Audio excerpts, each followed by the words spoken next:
Hello, guys. Thank you for being here and thank you for understanding.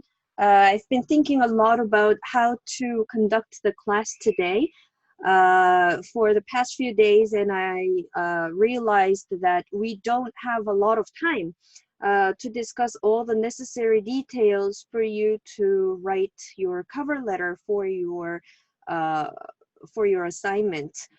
So I have decided to put this into a recorded session so that I can put every element that need to be covered, every element that needs to be covered before the due date or before I give you guys out the actual directions to the cover letter writing assignment. So today we're going to talk about basically the ones that you discussed with your group members last week. Originally, I wanted to have this as an open discussion class like the way we do on offline classes, but I thought that was not possible.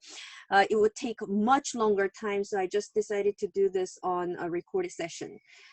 So that's that. Let me just go over the worksheet that I wanted to do with you. The first question asks you about the three things that the cover letters have in common.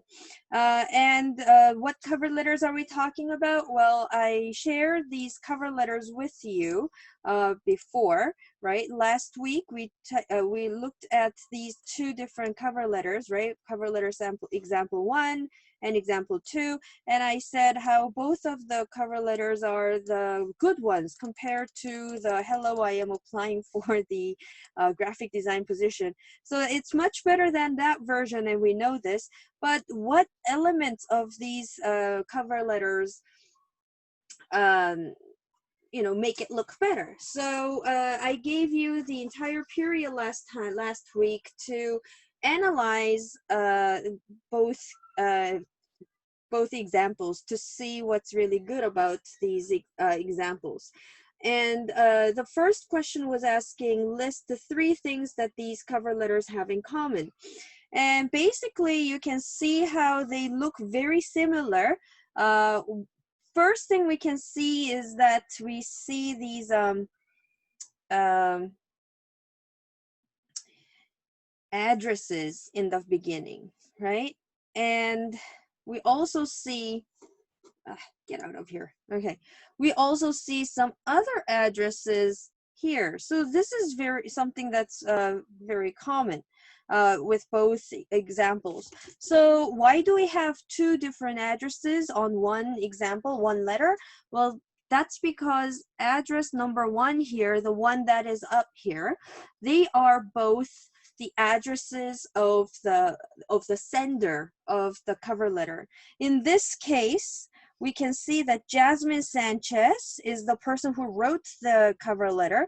So it must be Jasmine Sanchez who lives on Clifton Avenue. Okay. In example 2, we can see that Joseph Hamilton wrote this cover letter. So it means that Joseph lives on Clover Drive. Okay. So the difference here is that when you're writing your own postal mail address, you don't write your name on the top of the address. And then, yeah, okay, so that's one thing. And then the second thing we see is the another address number 2. Now these addresses both are the addresses of the recipient, the person who receives the cover letter. So we see that this cover letter is sent to Miss Reynolds. Oops, I hate when this happens. All right, sorry about this. So these are both recipients' emails, and this one here is the person who receives the cover letter here is Miss Reynolds, and this person's title, what she does at her company, Converges. It seems like she's working for this a company named Converges, which is located on Reading Road, Cincinnati. Her job is the team recruiter. So we can see how this person here, Jasmine, did a lot of research to find out who is responsible for the job um, recruiting, right? So she knows who to send her cover letter to. Sometimes it is obvious on the job posting, but sometimes it might not be so obvious. So what is your job? Well, your job is to find out who the exact recipient of your cover letter is. If you don't do that, and like I said, if you end up doing dear whom it may concern, you know, 관계자님께 드립니다. You know, this is the worst thing that can happen here because, like I said, if you send a cover letter like this, then the person will say, well, it doesn't concern me, and then they will throw your cover letter away. If they don't end up reading your cover letter in the first place, of course, they're not going to read your resume, and that means you're never going to get a job interview, which will lead to no job at all. So that's something tragic that we don't want to happen. So always make sure who your cover letter has to get to. If you can't, then at least try to find out the title of the person who is responsible for the recruiting process. Okay, so maybe the dear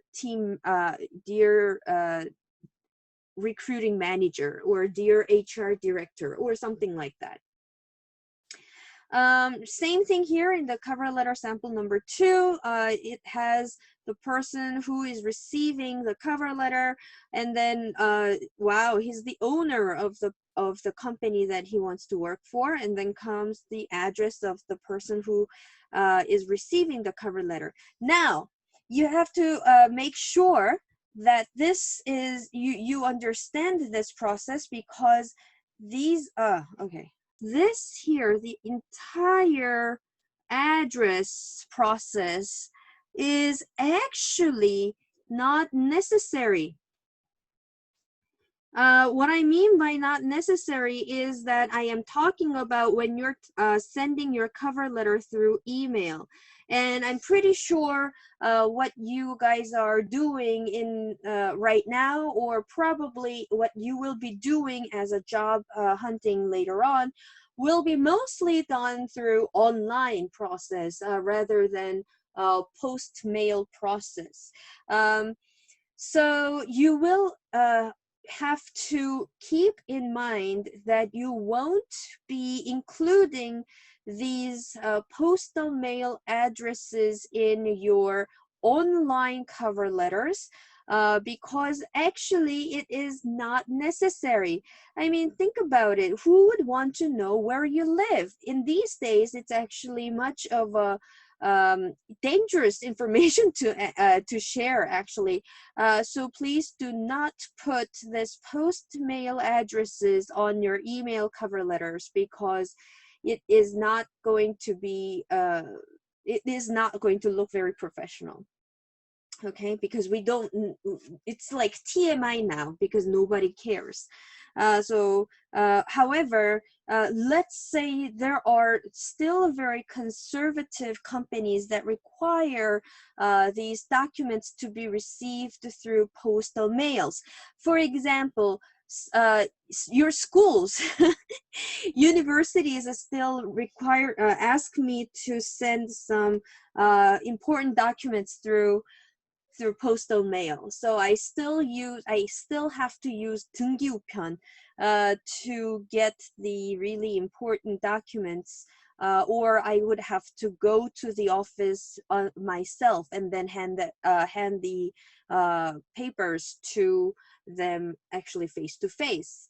I know it sounds awkward in this era, but some people are very conservative and some people are very sensitive about the authenticity of the document. What I mean by authenticity is that, you know, how real is this? Is this forged? Is this a lie? So is somebody lying? So in some cases, people would ask you to, you know, send such important information like these cover letters through postal mails, and in that case you will have to put your post mail address as well as the recipient's postal mail addresses at the top of your cover letter.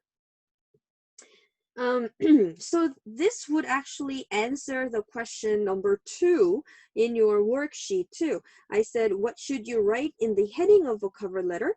And this is what you should write on the heading of the cover letter. Yeah, so most of you were curious about what a heading of a cover letter is. Well, this is the heading of the cover letter. You know, your sender's postal mail address as well as the recipient's address, and to avoid any controversy. Like Jasmine, this person is really smart. She included the date that she wrote this cover letter, and she's actually sending it on this day. Sometimes these time can be very sensitive issue, whether your postal mail can make it on time before the deadline or not. So it is important that you put the date on the business letter.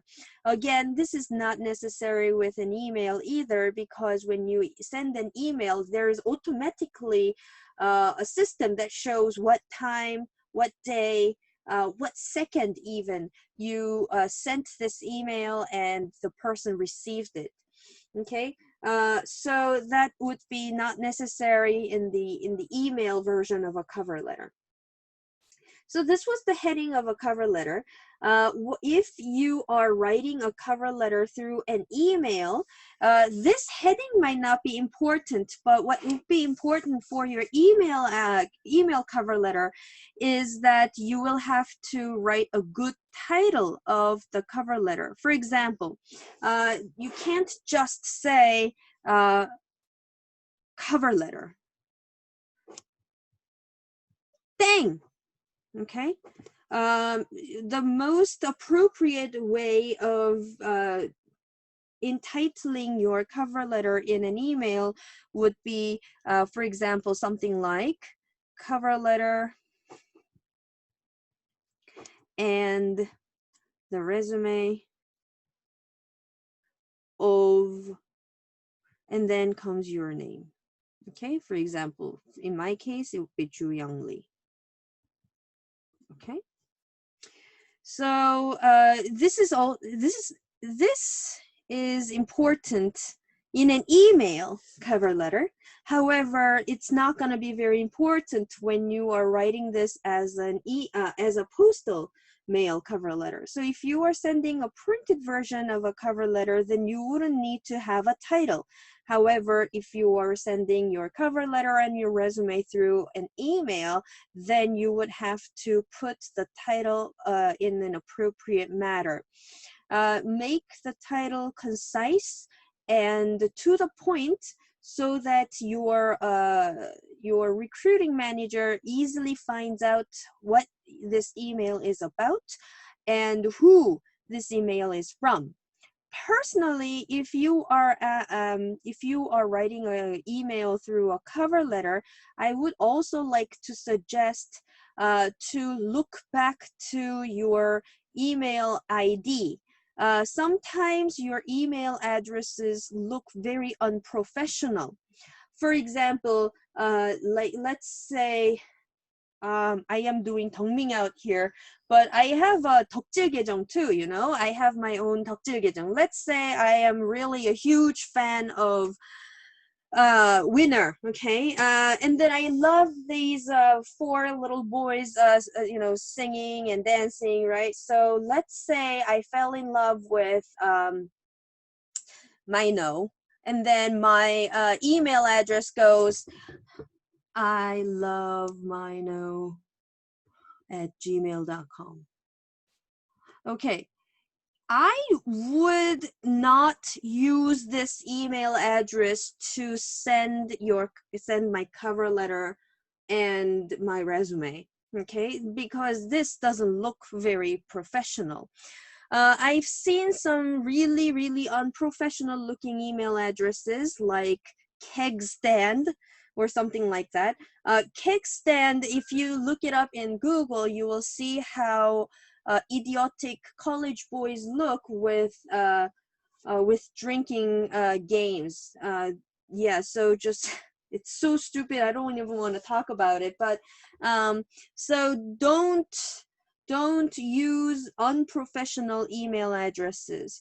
The best email address actually is to have your name. Like in my case, my name is SW영, so I would just have something like leejy@gmail.com or something like that. However, as you can see from my email address is not my name initial for my Gmail. However, I'd like you guys to change your email addresses so that your email address at least shows your name or initial. I've been using my same Google account for the past 15 years, and back then we didn't have that much rule of using our own names in our Gmail addresses. So that was just back then. I just made my email address like, you know, like that.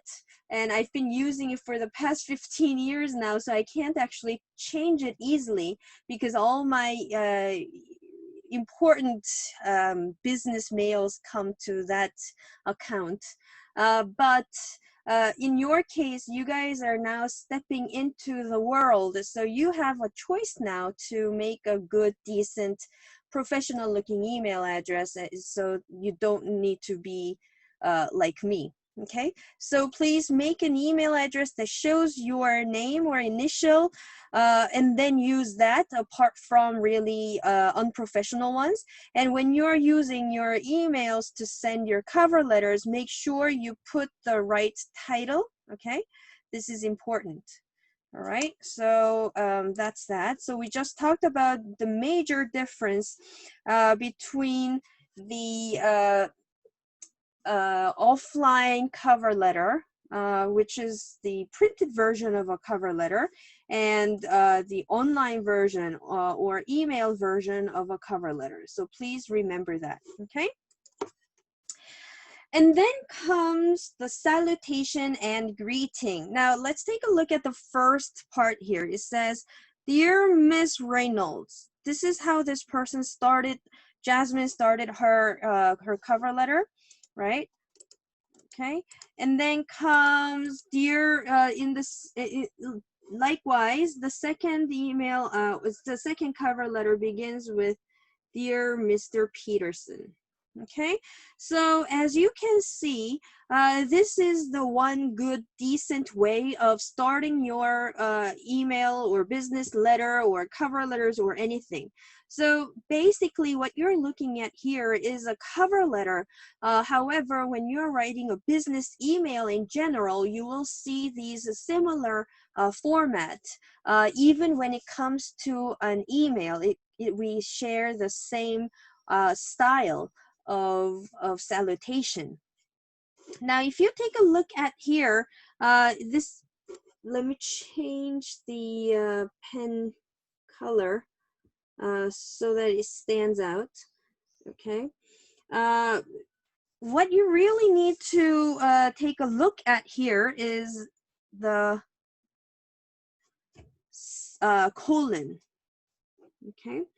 So actually there are two ways to make a salutation. You can either say, "Dear Mr.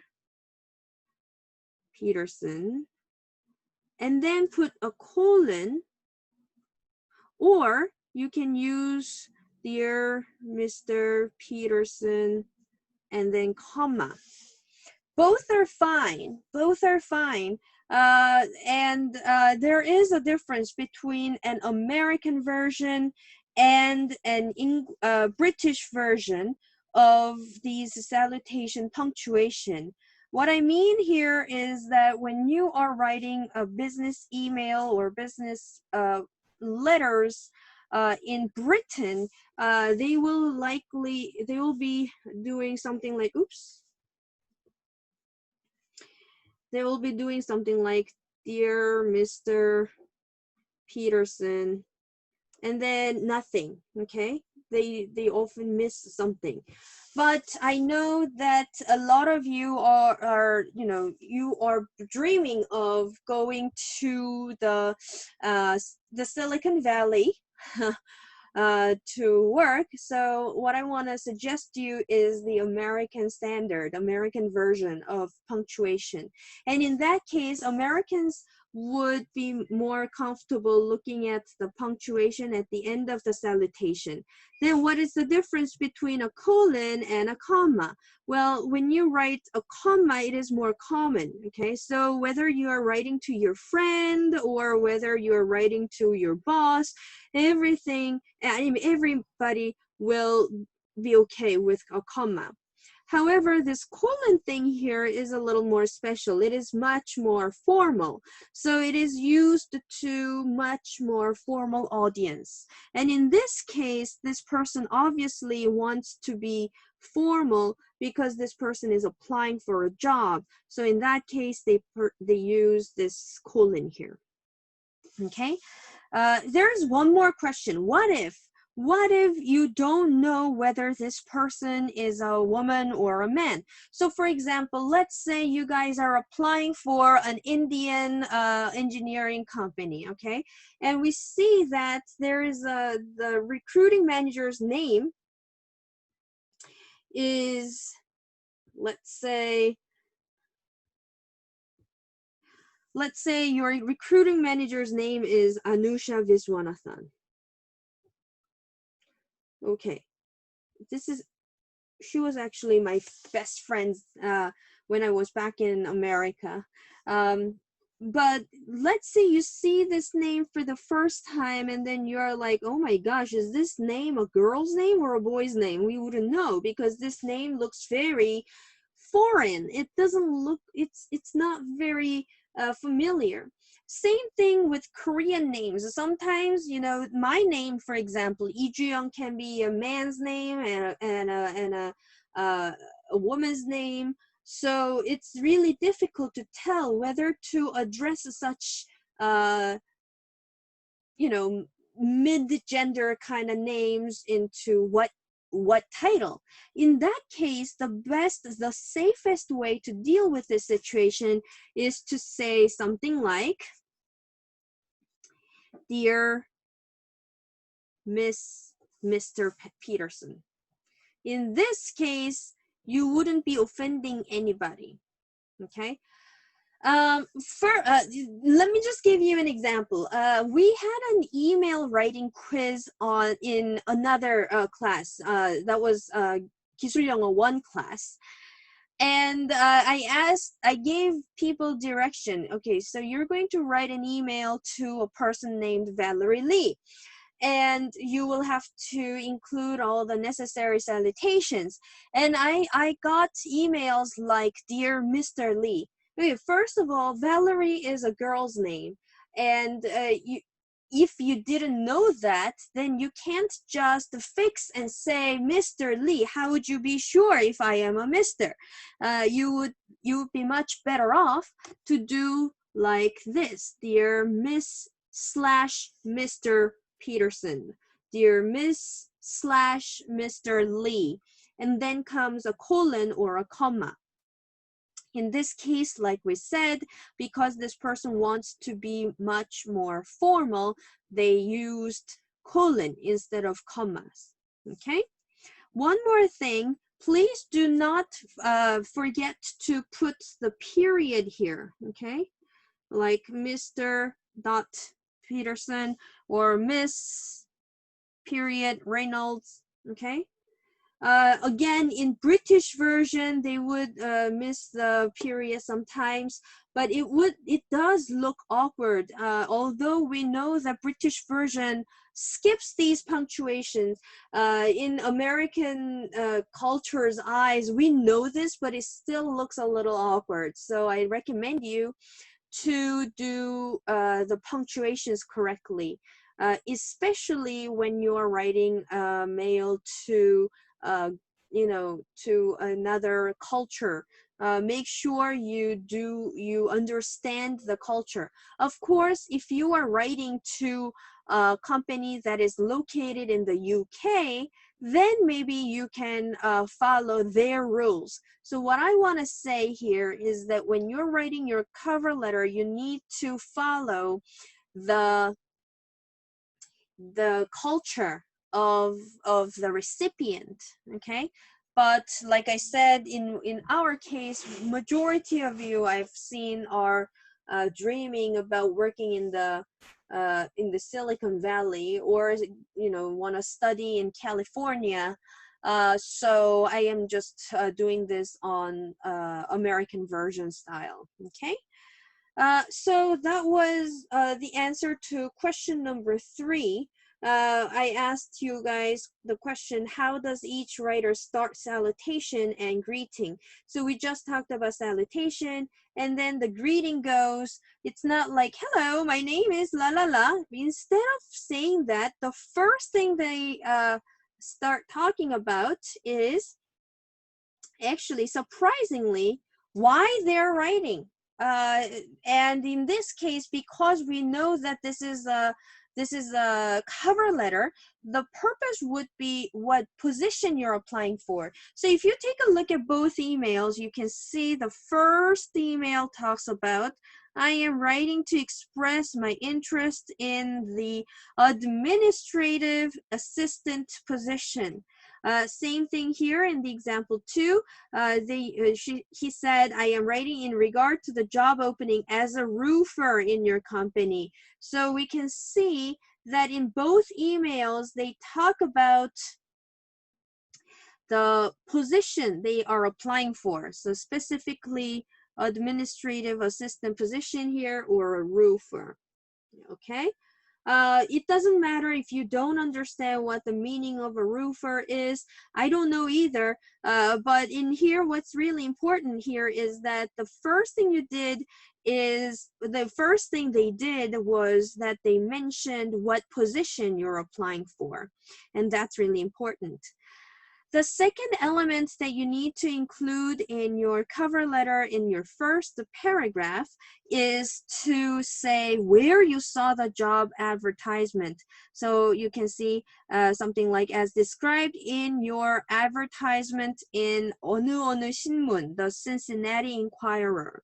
Okay, same thing here in the second example. He says, I was referred to you by Thomas Jenkins, the employee of yours and an acquaintance of mine.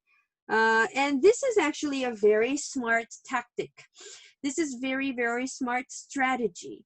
You know how in many countries, people tend to believe more people that they are acquainted with.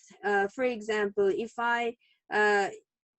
let's say if you asked me about English teachers, if you asked me about how should I study English, who is the best teacher, then I would probably try to recommend the ones that I know personally.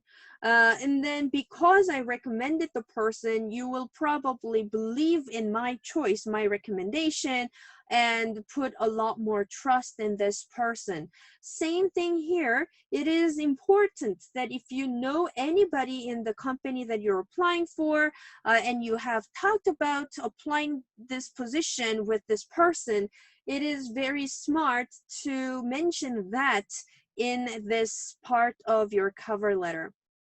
Okay, so they did both did a very good job in both cover letter 1 and cover letter 2.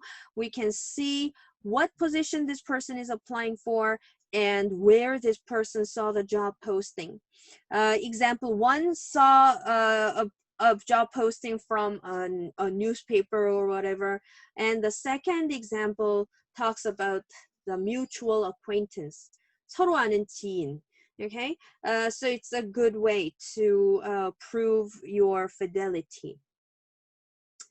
And then maybe in the next two sentences, one or two sentences, you can say why you're interested in the position. Okay, and if you take a look at the first paragraph in the first example, it says as an entry-level career job. Entry-level means 신입. Okay, entry-level career job. It seems to me a perfect fit. Now here comes the point here. She says perfect fit between my organizational and interpersonal skills. Okay, and so up to here is her 자랑, what she has, and then comes what they need, the needs of your company for someone who is someone reliable who is willing to make a commitment. So this is basically the reason why Jasmine is applying for this job at Convergys. If you take a look at the example number 2, this Joseph Hamilton also says similar thing. And he says, I feel that this is a job that I would be well qualified for. 나야 나, 오늘 밤 주인공은 나야 나. Okay, so that's what he's saying right now. I would be really, I am the one that you're looking for. You gotta be careful, however, not to sound too much overconfident. Okay, so you can't just say, hey, I am perfect for you. I mean, not perfect, but I am so good that you need me, or something like that. So don't try to be overconfident, but don't try to be overly humble either. Okay, so you just try to find the balance in between.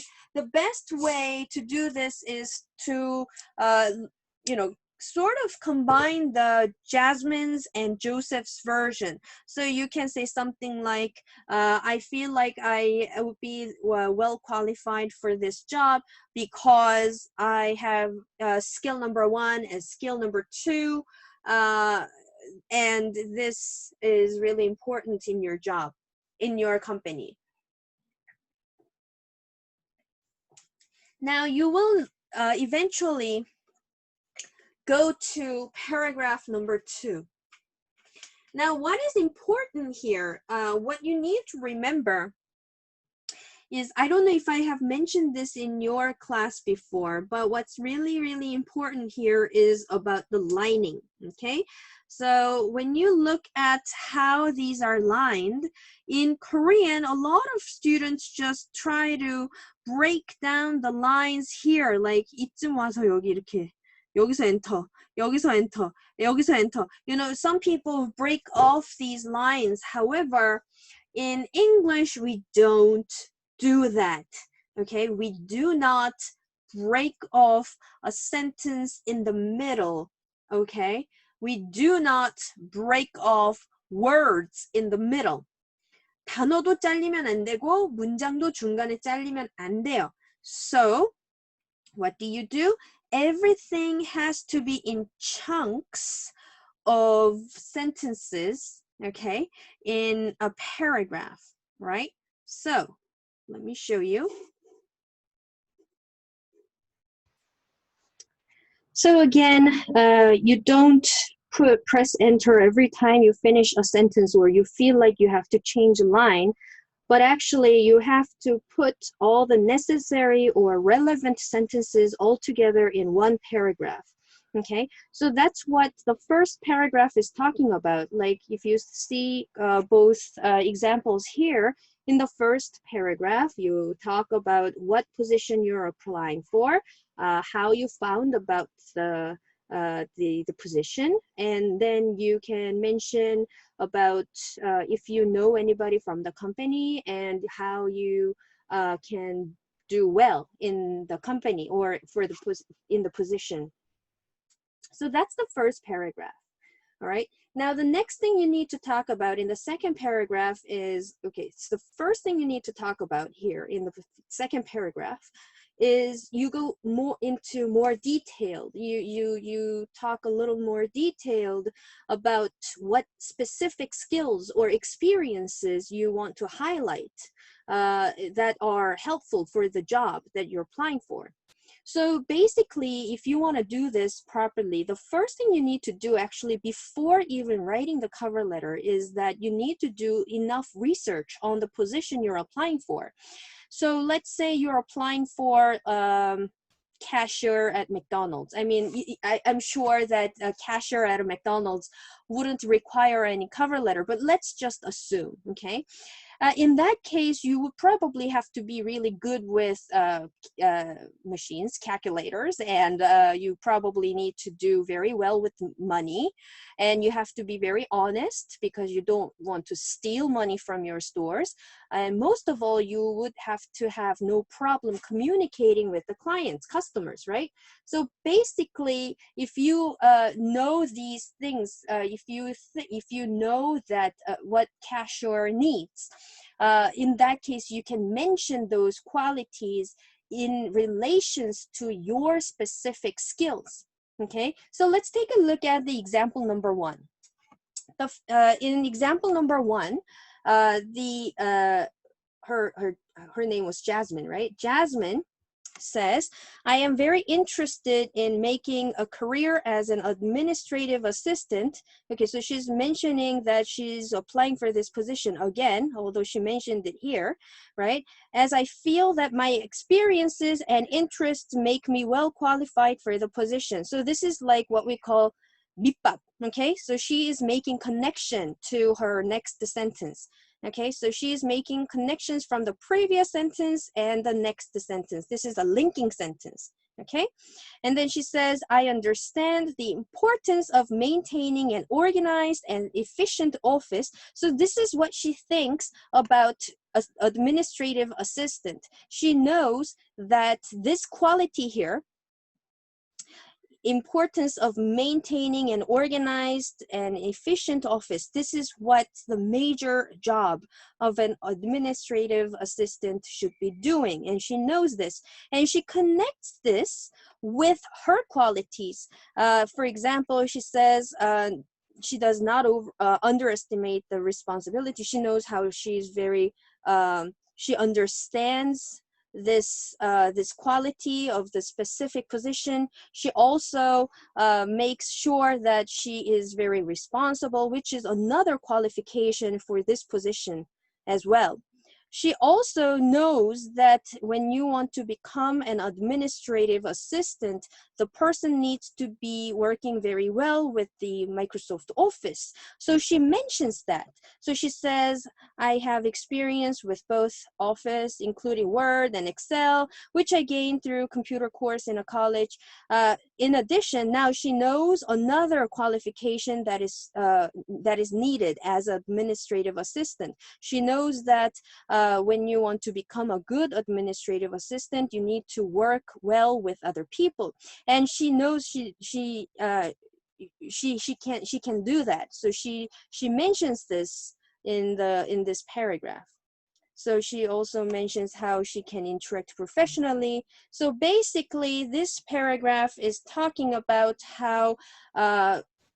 what specific skills and experiences you have in relations to the position you're applying for. Let's take a look at the example number 2. In here, Joseph says, I have worked in various types of home repair, including painting, refinishing, woodwork, as well as drywalling and carpeting.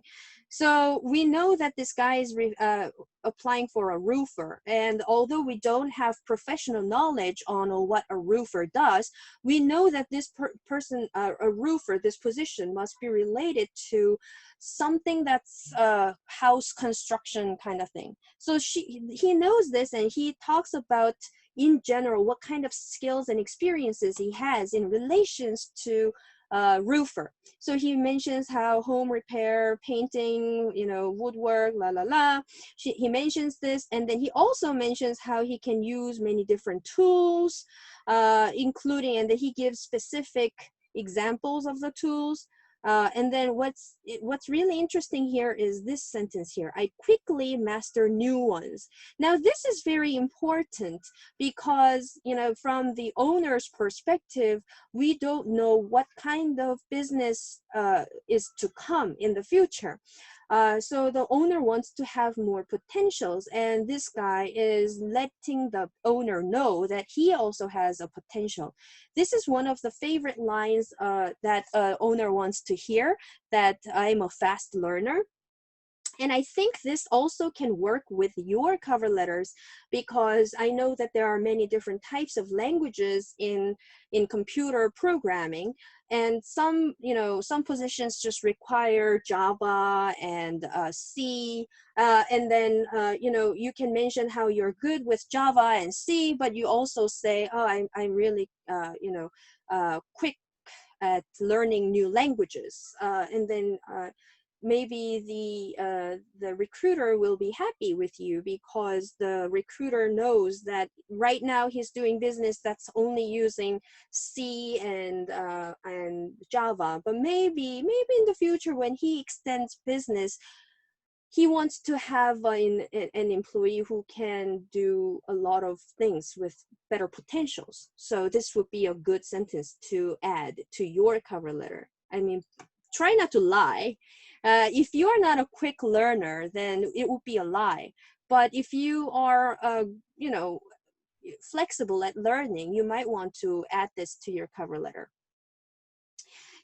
Joseph also mentions, I am accustomed to working with toxic chemicals, understand the importance of work safety on any construction site, large or small. Also, I speak a little Spanish and I am used to la la la. So you can see how this guy is mentioning the specific skills and experiences that he has.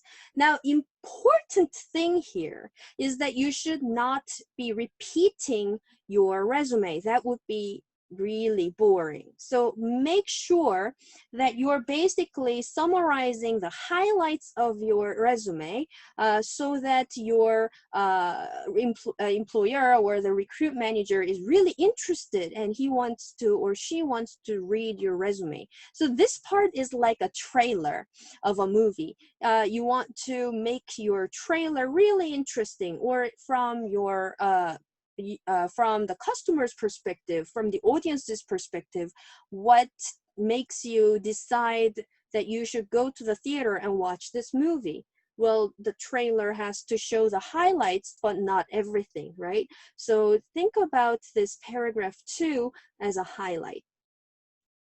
And then comes the next paragraph. In the third paragraph here, you mention you show that you know something about the company you're applying for. For example, in example number 1, Jasmine says Convergys is a reputable and important company in the Cincinnati area, la la la la la. So she's trying to show how much interest she has had with Convergys even before she wanted to apply for this job. And she also wants to show how she can contribute to this company. So same thing with Joseph's paragraph here. I understand that your company is small and local, la la la, but I can contribute to your growth.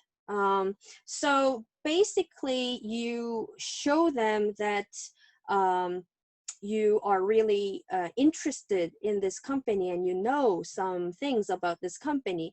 But what's really important here is that you can make it really short. Make this part very short, okay? Because if you think about it, the person who is reading this cover letter is also already working for this company. If you are talking too much about this company, he's gonna say, oh, I know about my company already. Why are you, talking about the whole news article here? So try not to focus too much in this paragraph. In fact, if you have many different experiences that you want to highlight, maybe sometimes you can skip this paragraph and divide this paragraph into 2. Okay, so sometimes if you have more than you know, one idea to talk about, maybe you can add another paragraph and to do a highlight. Although I don't want to recommend it too much, because sometimes it can be read as a little too much sometimes. Okay, so you have to do the balance pretty well. Now in the last paragraph, now this paragraph is very, very important. In the last paragraph, you need to talk about that, how you would like a personal interview to be set. So you first thank the audience, thank the reader, okay, for reading this, okay? So actually, I wouldn't want to recommend this sentence here. I thank you very much for this position. I don't like this sentence, mainly because you didn't actually get the position yet. So I would like to see more of this type of sentence here. I thank you for taking time to consider my application, or thank you for reading this cover letter, or something like that. Now the point here is to say how much he or she or you want to have a job interview. So Jasmine did a very good job here. She says, please find my resume attached. This actually in emails, this is attached as a file, but it's also good to mention that you have attached to your resume with this cover letter. And then again, she talks on how she wants to have an interview. Okay. Same thing here. I look forward to speaking with you further. Now in here, what's really fun, what's really clear and really professional is that this person gives, actually both people give a deadline for the recruiter to consider this application. So I will call to follow up on my application should I not hear from you in 2 weeks. So she gives 2 weeks of deadline for the recruiter to read and digest the materials in the cover letter and the resume. So even if the recruiter forgets to contact Jasmine or Joseph, they will contact the recruiter after 2 weeks. So that's really unforgetful in the side of the recruiter. Same thing here. If I have not heard from you in 2 weeks, I will contact you to follow up on this application. And then this person, both people, thank the readers. I thank you again. Thank you again. Okay. In here, you will also, I recommend you to add your contact information. For example, maybe your phone number, would be good to mention, so that the recruiter easily picks up the phone and calls you up. Or maybe if it's an international company, maybe you can give them your Skype ID or something like that, so that they can easily contact you. Also mention that what time you're available, okay? So this is especially important because if you're applying for an international company, there are time differences, and it's better for you to give them their time range that they can contact you. For example, in LA, maybe it's, I don't know what time it is there, but it's, you just calculate the time difference and then say, you know, I am available from 9 to 7 in your time, or something like that. Now, here, this is the major difference between the postal mail and an email cover letters. In here, both cover letters are post or printed versions, so they require the writers of the cover letters to sign with their hands. Like if you're Jasmine Sanchez, you know, Jasmine something like that, or Joseph, okay? However, this is not necessary. This space here for hand signature is not necessary for an email. So in an email, you would just say sincerely. Now notice the comma, this is important, sincerely, and then you just put your full name right after the sincerely part. But notice how here, after the dear 누구누구, there is one line. After one paragraph, there is another line, blank line. So each paragraph has one blank lines to differentiate. And same thing here. In here, they had like 3 spaces in printed versions, but in emails, you just can have one line here, but no lines here when you're emailing. However, if you are doing a cover letter through a printed version, then it's good to have like 4 lines, 4 blank lines. Okay, and then you put your full name in print. Okay, and so be it. All right, so that's what I wanted to talk about. So I just answered all the questions that were asked in the worksheet overall. If you have any questions, please let me know and I'll be glad to answer your questions. All right, I'll see you guys next Friday. Bye.